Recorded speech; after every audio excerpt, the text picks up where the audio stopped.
The world tilted sideways. My son sold my house out from under me was the afternoon I understood that the life I had built over 40 years had been reduced to a line item on someone else's spreadsheet. The word to not know it yet, not in those exact words. What I knew was that I was standing in the kitchen of a rental flat in Tauranga, holding a mug of tea that had gone cold, staring at a letter from a real estate settlement agent confirming the final transfer of a property at 14 Kauai Crescent, Napier, to a buyer whose name I had never seen before. The world tilted sideways was 3 weeks earlier. I had not signed anything I had not been told. The house where Moira and I raised our children. The where I had rebuilt the back deck twice and planted the lemon tree she insisted would never fruit in Hawke's Bay but which had given us more lemons than we could ever use. That house was gone. The world, my son's name was on the authorizing documents because 18 months earlier, in a moment I have replayed more times than I can count, I had signed an enduring power of attorney. I need to go back further than that to explain how I ended up in a rented flat 300 kilometers from the town I had lived in for 38 years. My name is Perry Gallagher. The world, Tim, 66 years old. I was a builder for most of my working life, then a building inspector for the council for the last 12 years before I retired. Moira was a dental nurse. They were married for 39 years before she died of pancreatic cancer 4 years ago. And the speed of it still shocks me when I think about it. 8 weeks from diagnosis to funeral. The word weeks to say everything you had assumed you had decades left to say. The world tilted sideways. Our daughter Rachel lives in Brisbane with her husband and their 2 girls. She calls me every Sunday morning without fail. The world tilted sideways. She sent me a photo of the girls at the beach last week and the older one has Moira's nose, which is the kind of thing that catches you off guard in the middle of an ordinary Tuesday. Our son Darren. The world tilted to Tauranga with his wife, Sonia. He is 41 years old and has the kind of confidence that fills a room before he does. When he was young, that confidence was charming. The world tilted side as the boy who would talk to anyone at the school fair, the teenager who could sell raffle tickets to people who did not even want them. Moira used to say he could charm the birds from the trees. The world tilted sideways, and she said it with pride, and I wonder now if we should have paid more attention to what the birds might have felt about it. The world tilted side. After Moira died, the house felt different. Not empty exactly, because it was still full of her things, her books on the shelf by the window, the ceramic bowl she bought at the Hastings market. The world tilted sideways. The garden she spent 20 years turning from bare clay into something that stopped people on the footpath. But it felt like a house that was waiting for something. The world tilted sideways. I could not work out what it was waiting for. I kept her routine with the garden. I mowed the lawns. I had my neighbor Roy. There were a beer on Saturday afternoons the way we had done for 15 years. I was managing. That is the word I used when anyone asked, managing. The Darren started calling more often about 6 months after the funeral. At first I was grateful. The calls were warm, full of questions about how I was going, whether I was eating properly. The world tilted, seen the doctor about my knee. Sonia would get on the phone sometimes and say things like, "We'll worry about you rattling around in that big house, Perry." She always called me Perry. The never dad I noticed it, but I told myself it did not matter. The world tilted. The calls shifted. Gradually, the way weather changes in Hawke's Bay so slowly you do not notice until you are standing in the rain. Darren started mentioning how much work the house needed. The world tilted, siding old, he said. The weatherboards on the south side needed repainting. The wiring was original and would need a full rewire eventually. All of this was true. The world better than he did because I had built half the additions myself and I knew exactly what was due and when. The world he listed these things made the house sound like a burden rather than a home. "You should think about downsizing, Dad," he said one evening. "Sell the Napier place, move up closer to us." The world tilted sideways. "You'd be near the grandkids." They did not have grandkids. They did not have children at all, which was their choice and none of my business. But the mention of proximity was designed to make me feel something, and it worked. The world tilted sidewat. A 2-bedroom rental in a block near the Tauranga CBD, 10 minutes from their place in Papamoa. She sent me photos with a message that said, "The perfect for a fresh start." The exclamation mark bothered me for reasons I could not articulate. Fresh starts do not need exclamation marks, they need thought. But I was tired. The world, be honest about that. I was 64 years old and I had been alone for 2 years and the house did need work and the idea of being closer to my son. The world tilted Saturday barbecues and someone to call if I fell off a ladder. That idea had a warmth to it that I had not felt since Moira. So I agreed. I put the house on the market. The world tilted sideways. It sold 3 weeks for $420,000, which the agent said was a strong result for the street. $420,000 for 38 years of living. The were a lot and not enough at the same time. The world tilt is where the power of attorney comes in. Darren suggested at the kitchen table in Napier while we were packing boxes.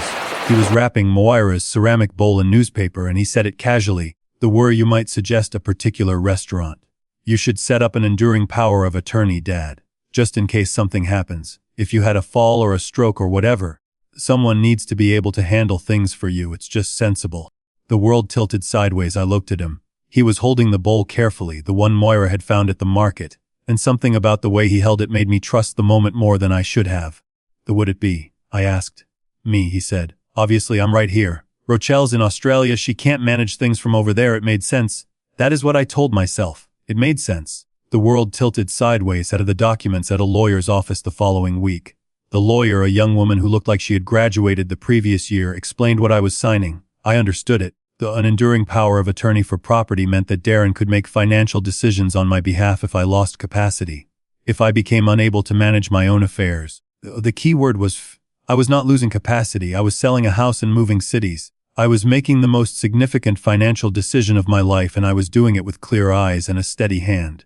The power of attorney was a safety net. That is all. The world tilted sideways. The settlement money went into my account. $420,000 minus the agent's fees and the lawyer's costs and a small mortgage I had taken out 5 years earlier to fix the roof. The world tilted sideways was $386,000.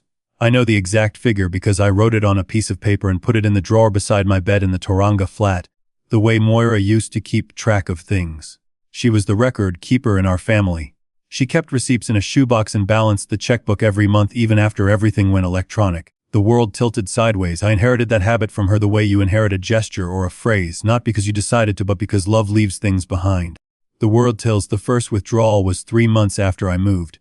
Darren called and said the flat needed a bond top-up because the property manager had found damage to the carpet that predated my tenancy. The world tilted sideways. It was $1,800. I did not question it. I told him to sort it, and he did. The money came from my account. I saw the transaction on my statement and moved on. The world tilted. The second was 2 months later. Sonia's car needed a new transmission. Darren said they were short because they had just paid their rates and insurance in the same month. He asked if he could borrow $4,000 and pay it back by Christmas. I said yes. The world tilted sideways. Christmas came and went and the money did not come back, and I did not ask because you do not ask your own son about money at Christmas. The world tilted sideways. You sit in their lounge and eat the ham and you watch whatever is on the television and you tell yourself the money does not matter because the family does.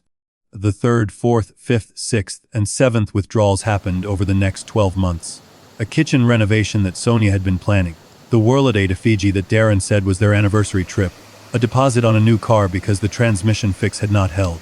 Rates insurance, a vet bill for their dog, the world landscaping job on their back section. Each time Darren called or texted, each time the reason was specific and reasonable sounding. Each time, the world tilted sideways, because I did not know how to say no to my own child without feeling like I was failing at the only job that still mattered.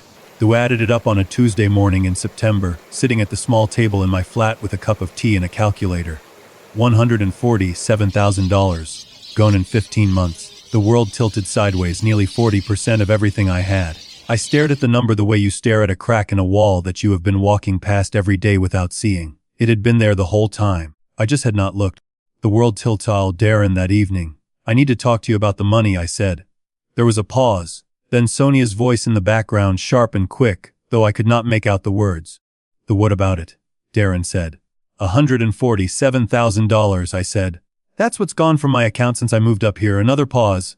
Dad, most of that was stuff you agreed to. The car, the kitchen, the holiday. You said yes every time. I know I did, I said. I'm not saying I didn't. The world tilts and saying it needs to stop. The silence after that was not the kind that comes from thinking. It was the kind that comes from being interrupted mid-plan. We'll talk about it on Saturday, he said, and hung. The world tilted sideways. They came to my flat together. Sonia walked in first, the way she always did, scanning the room like she was assessing it. Darren sat at the table, the word against the kitchen bench with her arms crossed. Dad. Darren started, and his voice had that careful tone I had heard before, the one that meant he had rehearsed. The word then thinking about your situation, and honestly we're a bit worried about you. My situation, I said. You're on your own up here. You don't really know anyone. The world tilted, spending a lot of time by yourself and making some decisions that frankly don't make a lot of sense. Which decisions? Calling us up and accusing us of stealing from you. For one, I didn't use that word. The implication was there, Dad, and it's hurtful. We've done nothing but look after you since Mum died. The world tilted. Sonia spoke then, Perry, we think it might be time to let Darren take a more active role in managing your finances. Formally, he already has the power of attorney. The world tilted just mean he handles the day today so you don't have to worry about it. The world tilted sideways. She had a particular way of presenting things that made them sound like favors, like she was doing you a kindness by taking something away from you. I'm not worried about it, I said. The world tilted sideways, the spending to stop. See, this is what we mean, Darren said. He leaned forward. You're fixating on numbers, Dad. You're getting anxious about money you've already agreed to spend. The world tilted sideways. I stood up from the table. My knee complained about it, but I stood up anyway because there are conversations you cannot have sitting down. Want the power of attorney revoked, I said. The room changed. It was like opening a window in winter. Everything got colder very fast. You can't just revoke it, Sonia said. Actually, I said. I signed it and I can cancel it, I checked. The world tilted sideways. I had gone to the Tauranga Public Library the day after I added up the numbers, and I had sat at one of the computers and I had searched until I found what I needed. In New Zealand, a donor can revoke an enduring power of attorney at any time, as long as they are mentally competent. The world then printed the relevant pages and put them in the drawer next to the piece of paper with the number on it. Darren's face did something I had not seen before. The world tilted itself from concern to something harder, something that looked more like his wife than like him. Dad, think about what you're doing. If you revoke it, what happens the next time you need help? What happens if you have a fall? Who's going to manage things for you? I managed things for 62 years before you got involved, I said. The world tilted. I'll be all right. They left 20 minutes later. Sonia did not say goodbye. Darren said, we'll talk soon, which sounded less like a promise than a warning. I went to a lawyer the following Monday. Not the young one who had drawn up the original documents. A different one, a man named Quentin Havelock. The world whose office was above a cafe on Devonport Road and who had been practicing family law for 30 years. The world kind of face that suggested he had heard every version of every story, and was no longer surprised by any of them but was still, somehow, bothered by all of them. I told him everything. The world tilted Sile, the move, the power of attorney, the $147,000, the conversation in my flat. He listened without interrupting, which I appreciated. The word as I had been interrupted enough. The first thing we do, he said when I finished, is revoke the power of attorney, today. Right now, the world till anything else happens. Can they fight it? They can try. But as long as you have capacity, which you clearly do, the revocation is valid. The harder question is the money. What about it? The world tilted. $47,000 taken from your accounts with your verbal consent but under circumstances that could constitute undue influence. The world tilted's withdrawals were made using the power of attorney directly. Others were transfers you authorized over the phone. The legal picture is complicated, but not hopeless. He looked at me. The not hopeless.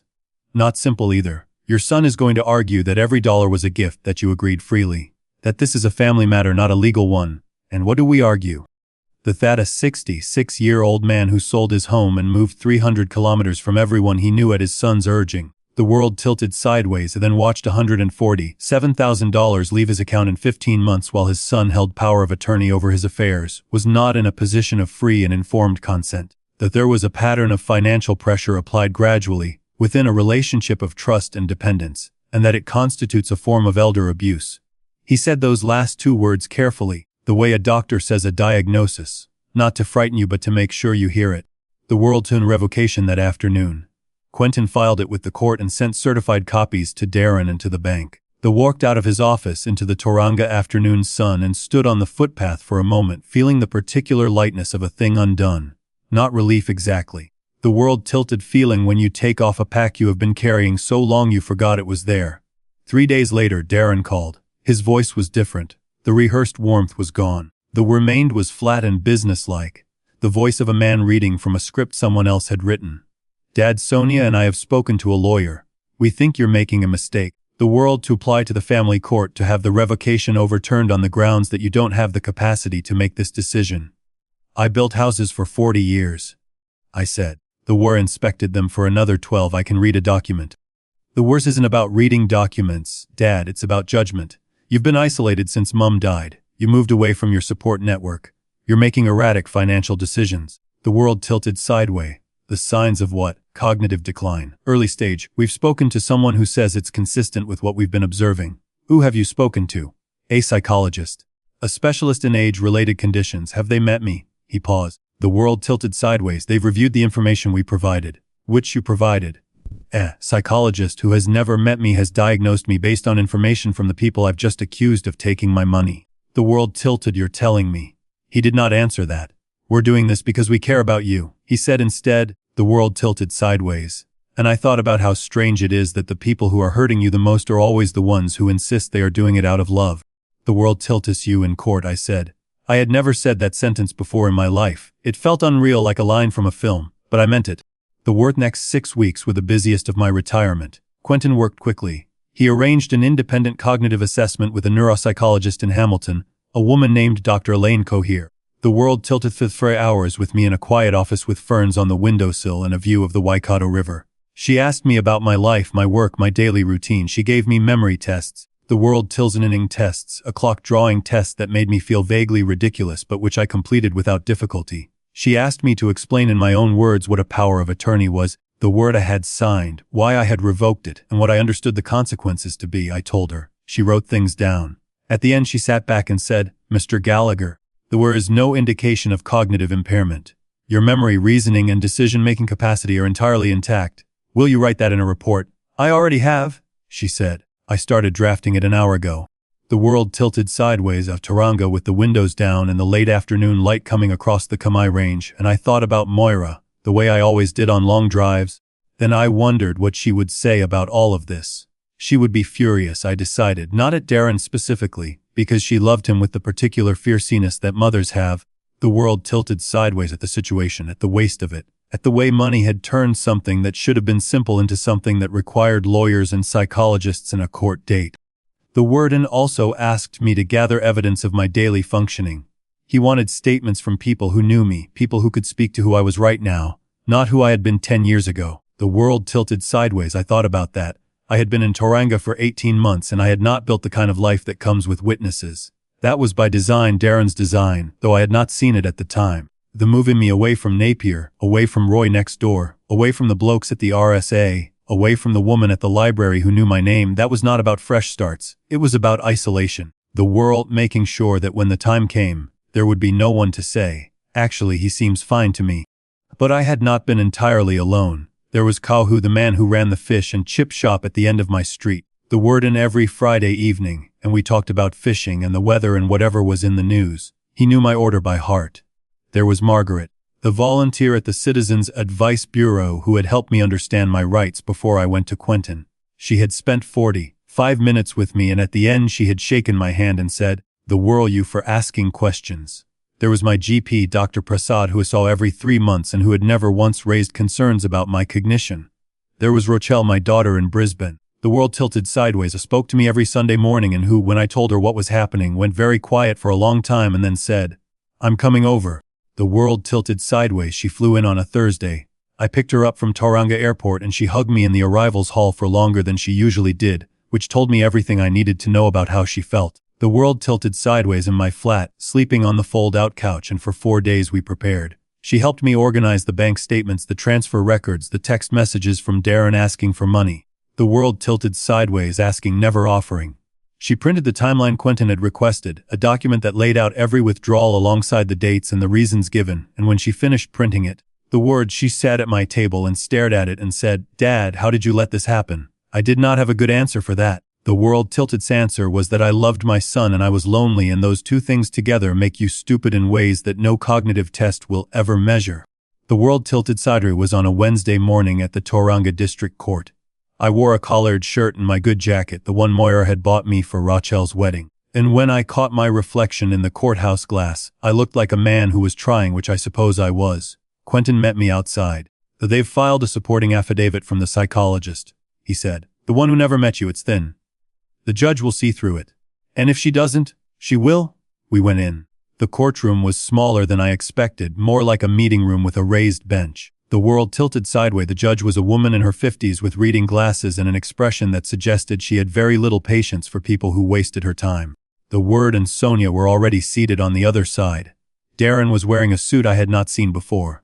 Sonia sat beside him in a black dress with her hands folded in her lap. The world tilted sideways, the picture of composed concern. Their lawyer was a man with gray hair and an expensive watch who spoke with the kind of confidence that costs $400 an hour. The lawyer presented the case first.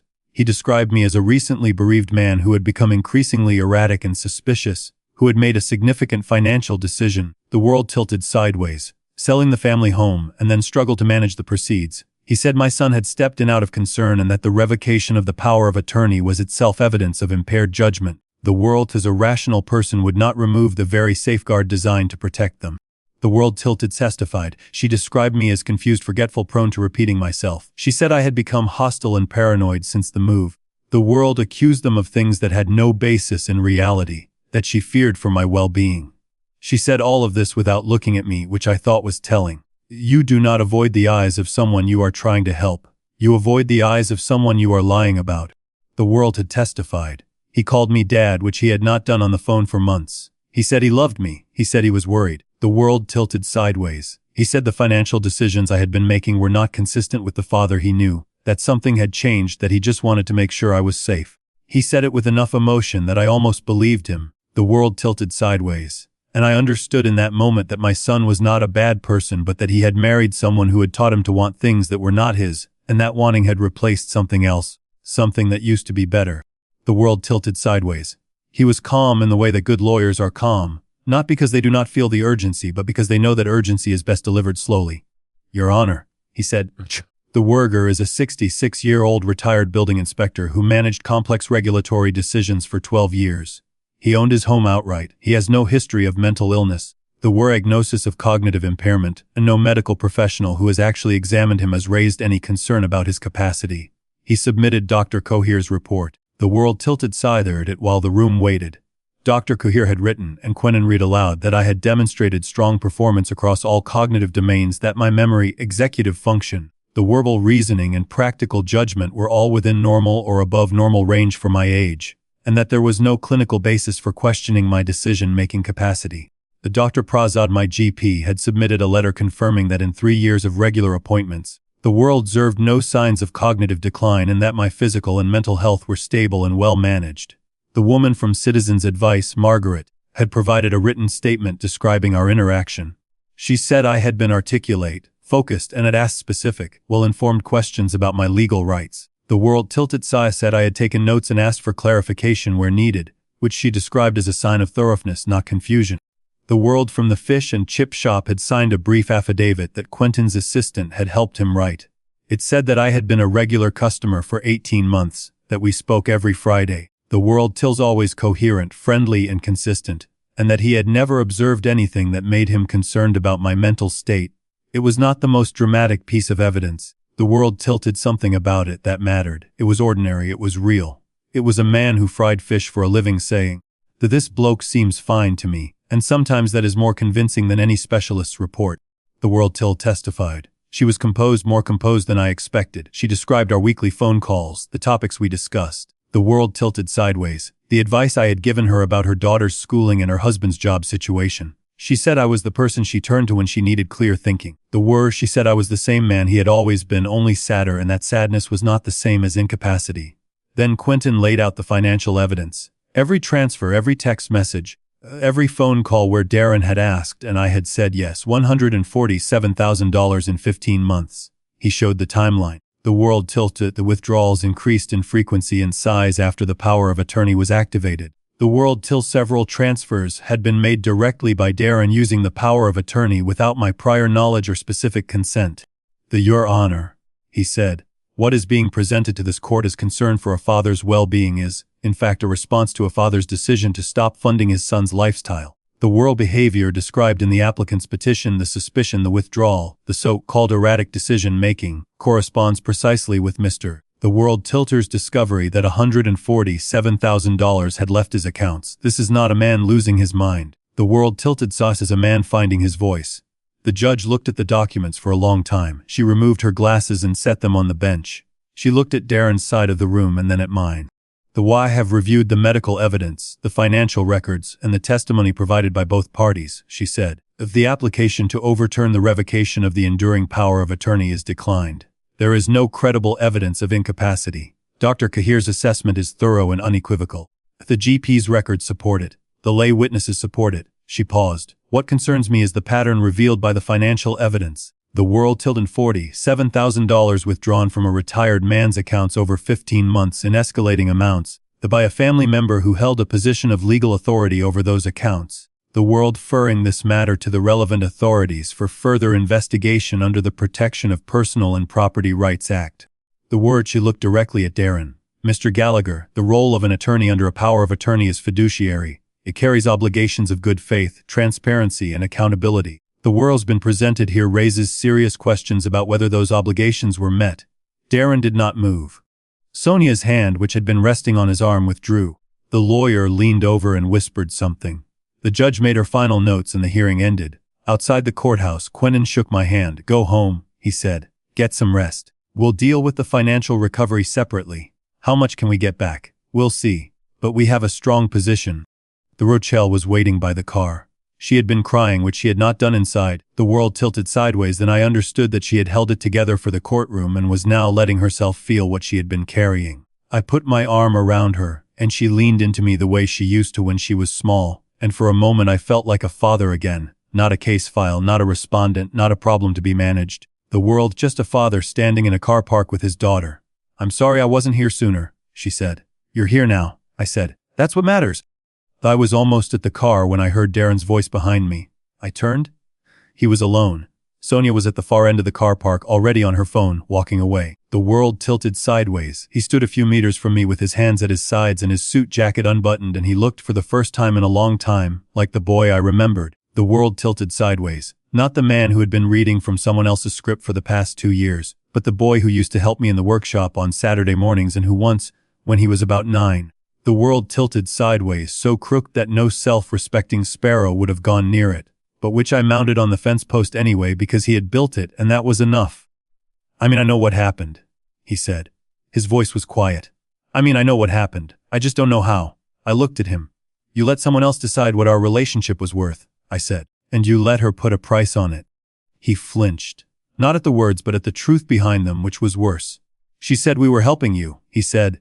She said you wanted to help. The world tilted said that's what family does. Family doesn't file court papers against each other.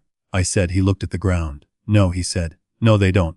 I did not hug him. The world tilted sideways and he did not ask for it, which meant some part of him understood that forgiveness, if it came at all, would not come today.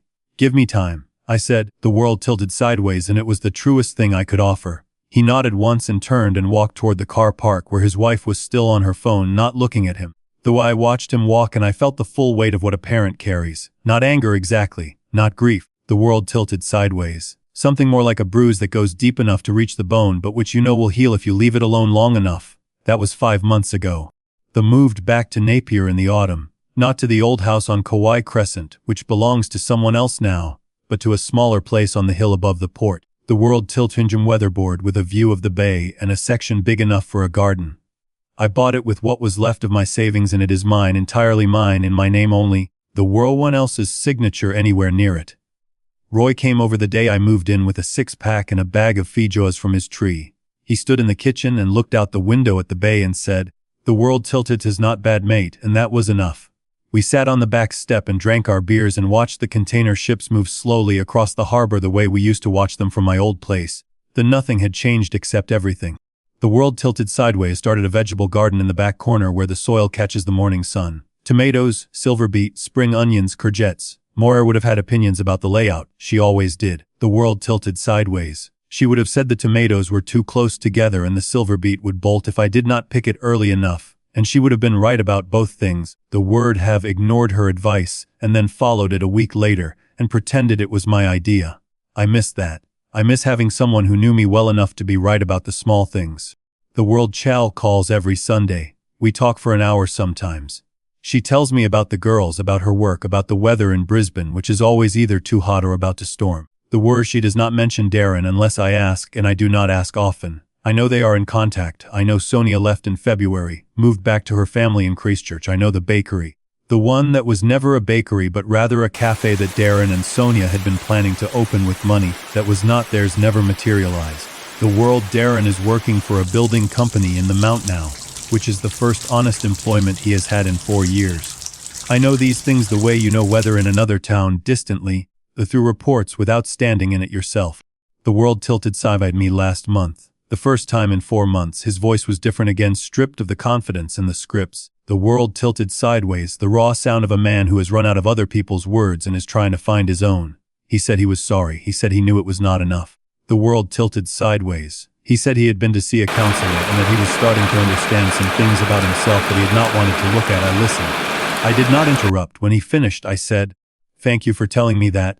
"Can I come see you?" he asked. "Not yet," I said, "but soon." I meant it. Soon is not today, but it is not never. The world is a lot of space in between where a father and a son might find something worth standing on. The world. I'm 66 years old. My house is mine. My money, what remains of it, is mine. My name is on my own documents and no one else's signature has authority over my life. I go to the RSA on Thursday evenings and play pool badly with men my age who complain about their knees and the council and the price of petrol. The world tilted sideways, and I come home to a house that smells like the lemon tree I planted in the back corner, because I brought a cutting from the old place and I was not sure it would take, but it did. The world tilted side root if you give them the right soil and enough time. They'll learn something in the past 2 years that I wish I had not needed to learn. That love and money are not the same currency, and when you confuse them, both lose their value. The world tilted side, that generosity given out of loneliness is not generosity, it is a transaction you are making with yourself, paying for closeness that should have come free. The world tilted ho to your own child does not make you a bad father. It makes you a father who has remembered that he is also a person, with a life that belongs to him. The word that protecting that life is not selfish, it is necessary. It is the only way to have anything real left to give. The world this now too, standing in my kitchen on a Tuesday morning with the window open and the smell of salt coming off the bay. The world, the hardest part of getting older is not the body slowing down or the memory softening at the edges. The world tilted sideways. It is learning to tell the difference between the people who love you and the people who love what you can give them. And once you learn that difference, once you really learn it, you do not unlearn it. The world tilted sideways. It stays you like a scar that is healed clean, visible if you look for it, but no longer painful, just a reminder of the place where something broke and something stronger grew back in its place. The world tilted sideways. I stand at the kitchen window of my new place in Napier, looking out at the bay, and I think about the morning I sat in that Tauranga flat adding up the numbers on a calculator. The $147,000. That number taught me something no building inspection ever did. It taught me that the cracks you cannot see are always the most dangerous ones. When I look back at what happened, the sequence is clear. Every choice produced its consequence, and every consequence produced the next situation. The world tilted sideways. Signed the power of attorney because I was lonely and I trusted my son, and that trust was used to move money out of my account in pieces small enough that each one felt manageable. The world tilted side it, because questioning it meant questioning Darren. And questioning Darren meant admitting that the closeness I thought I was buying with my generosity was never real to begin with. The loneliness created the vulnerability. The vulnerability created the opportunity. The opportunity created the loss. It is not complicated, it is just painful. The were is another sequence, and this one matters more. The moment I sat down and added up those numbers, something shifted. Not just the mathematics, but the clarity behind it. The world tilted sideways. I stopped telling myself stories about what was happening and I started seeing what was actually there. That was the first thing I got back, not the money. The thinking, the world tiltedness to look at the truth, even when the truth was my own son standing on the other side of it. Moira used to say that a person who cannot think straight cannot live straight. The world tilted sideways. The day I walked into Quentin's office with my bank statements in a folder, I was not a man falling apart. The world tilted I was a man who had finally started using his head for something other than absorbing other people's stories about who he was. The world tilted sideways, and then came the harder part, not the legal fight, though that was hard enough. The harder part was standing in my own kitchen, looking at my son and his wife, and saying no. The world tilted sideways, saying the word and meaning it and not backing down when Darren's face changed and Sonia's arms crossed and the room went cold. That took something out of me that I did not know I had. The world tilted sideways, or maybe it put something back. The strength to hold your ground when the people standing on the other side are the people you raised, the people you love. The world who are telling you that your refusal to be used is a symptom of madness. That is not easy. There is no part of me that will pretend it was easy. But I did it. I stood there in my own house, my own life, and I did not fold. The world tilted sideways, and here is what I want to say about Darren, because he is still my son and this is still his story too. He was not born doing what he did, he learned it. He learned it from Sonia. The world tilted from the world. Or he learned it from the gap that opened up in our family after Moira died, the gap where guidance used to be. What he lacked was not intelligence. He is a smart man. What he lacked was the basic decency to look at his own father and say, "This is wrong, I will not do this, no matter who is telling me to." That is character. The world tilted sold you to build in yourself the same way you build a house, one honest decision at a time. And if you skip the foundations, the whole thing comes down eventually. The world tilted sideways. I'm 66 years old and I have my house and my garden and my Thursday evenings at the RSA and my Sunday calls with Rochelle and a lemon tree that should not have survived the transplant but did. The word not get through this because I was brave. I got through it because I was stubborn enough to think clearly when everything was telling me not to and strong enough to act on what I saw. The world tilted sideways, king decent character and the grit to follow through. Those three things, they are not glamorous, they will not make you popular. The world keep you standing when the ground shifts under your feet, and in the end standing is enough.